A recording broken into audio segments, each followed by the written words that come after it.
I want to run something by you guys. With all this free time to think, I decided to give it a try, and I want to have a bit of an argument with you guys like I used to. I miss those good old BulletBarry days when I present a point to you guys and you tell me why I'm wrong in the comments. So, here we go. I want to posit that we're living in the dark ages right now, and I want to run you through why I feel this way. Now before I begin, I have to be honest here. Some of the things I'm going to talk about can be pretty touchy subjects for some people, so if you don't like your ideas challenged, you may want to dip out now. Let's start with religion. Religion has the tendency to take everything that makes us human as soon as it possibly can, starting with our natural-born curiosities. As far as I see it, we're all very different. The way I look at the world and the way someone else looks at the world simply won't be the same. It seems to me very important for people to try to discover for themselves what life is, to share that with one another, like a blind man in a box sharing his ideas with the other blind men. This idea that we have all the answers already conveniently written in a book feels like a cop-out, as if you're saying, yeah, I don't really want to try and figure anything out, I don't really care enough, I'm just going to believe in the 2,700-year-old Testament and that'll be it. See, the issue with this is it hinders intellectual progression. Give me any Bible story and I'll tell you why it doesn't really make a lot of sense. Actually, let's go ahead and go through a couple of them. Jonah and the big fish. It takes 10 minutes to die of asphyxiation, and yet somehow this man was able to survive for 3 days in the belly of a fish. I'm sorry, but that's just not happening. There's no oxygen supply, no food. You're forced to ask the burning question. How the hell did he survive? And you want to know what answer you're going to get? Well, God kept him alive, you silly goose. Oh, well, isn't that just the best answer that solves all problems? And this is what annoys me. We have accurate models of physics and how it works. My question in these circumstances would be along the lines of Christopher Hitchens' question. Is it more likely that the laws of nature were altered in your favor, or that maybe there's a better explanation? Now, when you think like this, you start to think of a lot of famous con artists who told outlandish tales and convinced huge crowds. See, people by nature are kind, we're genuine, we trust each other, it's how we are. So when that one jerk comes around spouting about a burning bush, we believe what the man says. So let's go back to the question. Is it more likely that the laws of nature were altered, or is there a better explanation? Take the burning bush, if you will. Now, it could be that God lit a bush on fire and it never burned. Or, has anyone ever heard of psychoactive compounds? What a funny thought, that we know that there are compounds out there that cause this kind of phenomenon, but instead of pondering alternate potentialities, we're inclined to just believe the thing was perpetually burning. Here's another, the Great Flood. Our first problem is that we have 6 people trying to craft a huge wooden ship, 300 cubits long by 50 cubits wide and 30 high. Now this took Ken Ham a year to do with 1,000 men and power tools. You're then going to try and tell me that in a time where just staying alive was a challenge, they had to hunt every day, gather every day, make clothes, tend to their land, fend off wild animals, and all the while have enough time to build this giant ark? The second issue we have is the size of the ark. The Vikings were some of the most skilled boatscraftsmen in history, made them out of wood. However, if they made a boat larger than a schooner and put it on waves, the boat would break in half. Wood is far too malleable for a boat that large, but of course these 6 people had no issues making the ark, which was much larger than a schooner and had no trouble on water. The next issue is the animals. There are full ecosystems of animals that only exist in specific parts of the world. Australia, for example, is home to many animals that live nowhere else. What you have to convince me here is that somehow Noah not only retrieved these animals, but also when he landed somewhere under Egypt, according to biblical historia, these animals then had to get back to Australia without a single one of them dying along the way. Take kangaroos, for example. The only fossil evidence of them anywhere is Aussie. Now, there's a lot of speculation as to when this happened, but many Christians claim that if you're doing your math right, the flood happened about 4,000 years ago. It's always a little over or a little under, but 4,000 years of tectonic movement wouldn't change much. The Earth would have looked pretty much the same as it does now. No land bridges, no ice bridges, and even if there were, these animals that only lived in Australia all had to travel 12,440 kilometers from Egypt back to Australia without a single death. And the icing on the cake? This flood happened about 4,000 years ago? The Great Pyramids have been around for 4,500 years, and there's no water damage on those things. Whoops, that's a bit of an issue, but I don't want to spend too much time talking about the stories. See, for me, I imagine time flies 3,000 years in the future, and archaeologists find Spider-Man comics. They look at each other and say, wait a minute, New York existed. Maybe this Spider-Man character was real. And I think the same when someone says today, wait a minute, Jerusalem existed. This Jesus character. Hang on a minute, Barry. You're telling me that believing in this stuff contributes to us being in the Dark Ages. All you're doing here is being a jerk, and that's fair, so let me get back to the point. See, the more time we spend in this book, the less time we spend studying the actual laws of nature. The Bible has witches in it and describes in detail how to deal with them. Slavery and talks in detail how to treat them. Sexism, it puts men above women, which is a great thing to instill in young minds. That murder's okay if your God's on your side. See, the potential of the human mind is so vast if you don't try to restrict it. But when you're born into a religion, its initial objective seems to be to replace the way you think. From a young, inquisitive, curious mind to the kind of being that's bred to never oppose authority, will never question what it's told by said authority, and will be okay with giving their money away to large organizations like church or government. Which moves us into the next point. See, it makes sense that governments love religion so much. Here you have this system that breeds people to think any way you want, and how convenient it is that the top religions of the country seemingly align with the laws and structure that our government sets in place. Whether we know it or not, we're connected to this planet. If you take a human beyond this rock, they would surely perish quickly. This earth protects us, it keeps us safe, and us little guys, we mean no harm to this place, yet we let these powers destroy our beautiful home. They devour our resources only to take for themselves and the wealthiest among them. The majority of our people here are poor. They struggle month to month or week to week just to survive another day. All the while, the government complains about money, complains about being in debt, not having enough, and this is where I start to get a bit annoyed. Let's take one government budget, just one. War. America has $686 billion invested in war alone. That's more money than the next 10 countries combined.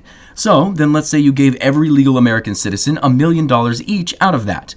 417 million citizens all get $1 million. That leaves America with a remaining budget of $269 billion.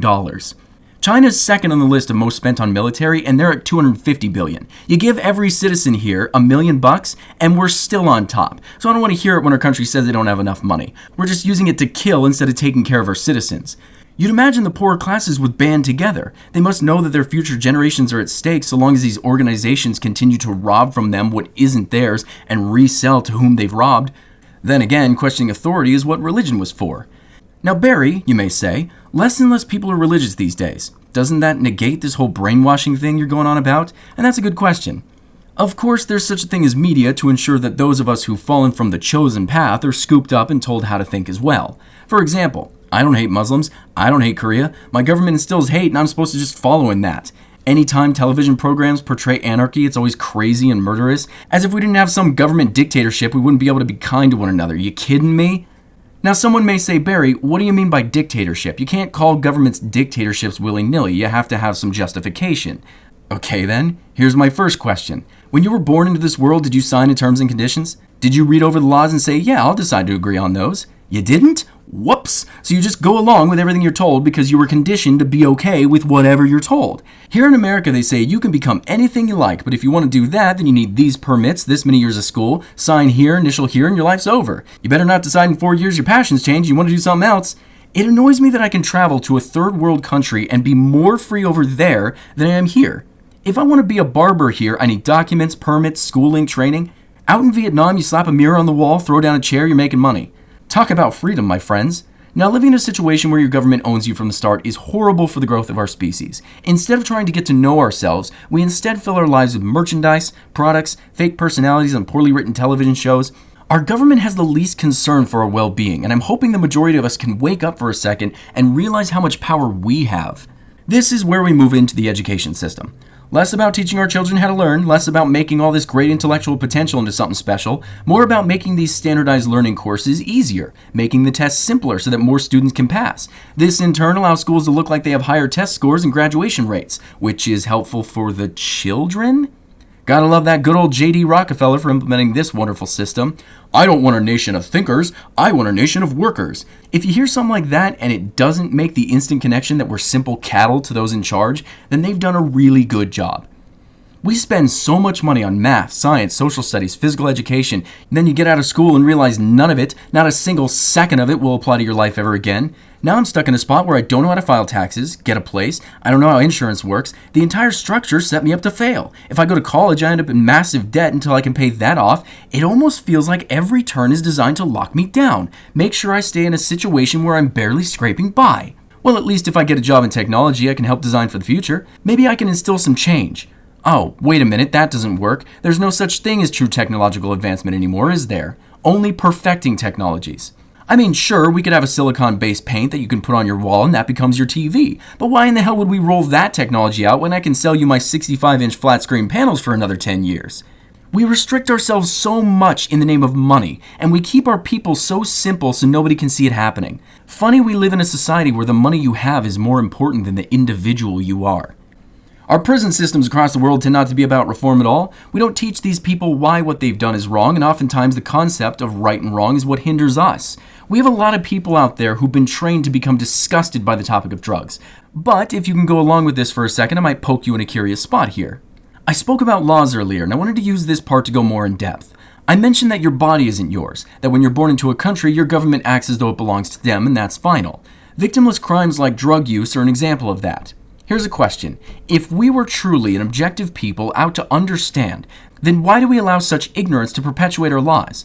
Marijuana is illegal in many countries and many states. Marijuana is one of the safest compounds a human can use to intoxicate itself with. And yet, if you're in the wrong place smoking cannabis, you're screwed. A victimless crime. There's no such thing as secondhand smoke with cannabis. It only affects the smoker. No hangover, no murderous thoughts, no addictive characteristics, but it's bad because I say it's bad and you'll go to prison. What I hear out of this is, my body isn't mine. I'm only allowed to do the things that my government is okay with, even to the degree that it actually defies logic. I'm going to make one more drug reference, and my apologies for that, but they're good examples. When psychedelics were made illegal, they were done so with this description. There are no medical benefits, and they are damaging to brain tissue. Alcohol and cigarettes, oddly enough, have no medical benefit, and are scientifically damaging to the brain. I'm annoyed at how ignorant we keep ourselves, and we don't need the help, but it's offered over and over by media, government, and then they implement this terrifying prison system to keep us in line. What a terrible lie to call this a free nation anymore. Lastly, our science. Now don't get me wrong here, I love science. I love physics especially. We've done a very good job at modeling our universe mathematically, but we do ourselves a great disservice by completely ignoring aspects of reality, don't we? The fact that humans have such a hubris to pretend as though they're the observers of the universe and that their observations are objective, our species lacks a great deal of even just the spectrum of light. We completely ignore personal or subjective experiences as though they don't belong in our model of the universe, which is completely ridiculous. Imagine someone coming up to you saying, I'm a scientist and I study the laws of nature, but I also disregard aspects of nature that I'd rather not believe. What the hell's the point there?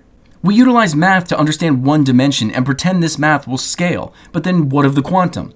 Particles connecting to other particles across the universe, pockets of time moving backwards completely, quantum particles that only react when under the gaze of an observer, even black holes are an anomaly that our greatest minds cannot explain. The best guess we have about the origins of the universe is that out of nothing, something sprang up, and we say nothing about why or how this universe has become more complex over time.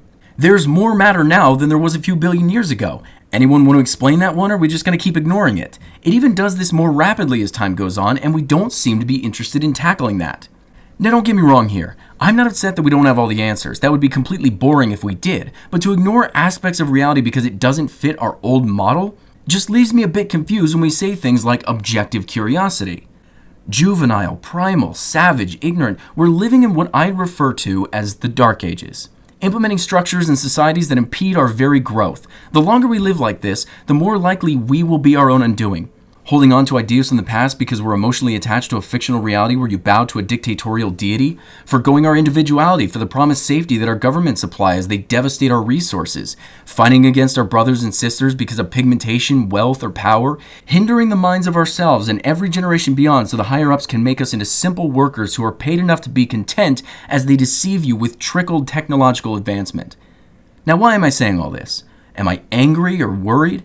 No, it's just what I've noticed living here. You leave the country for a second, your mind's opened. You live your life searching for information, and not all the stuff you run into is going to be fun, but it doesn't get me down.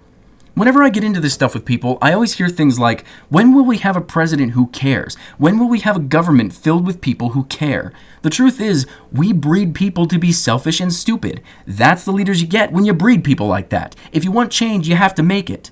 When the government says, this is the law, we can say, no. When the government says you will work, we can say, yeah, we'll work when you stop hurting the planet, when you treat us like people instead of cattle. It's not that I'm anti-government, it was useful for a long time, but it's time to move forward. We're too smart for this crap, and if we look at history, we know what's going to happen. Empires either evolve or they fall. Change is inevitable. It has to happen. So either our species does it, or the next one will learn from us when we're all dead and gone, killed off by our own ignorance.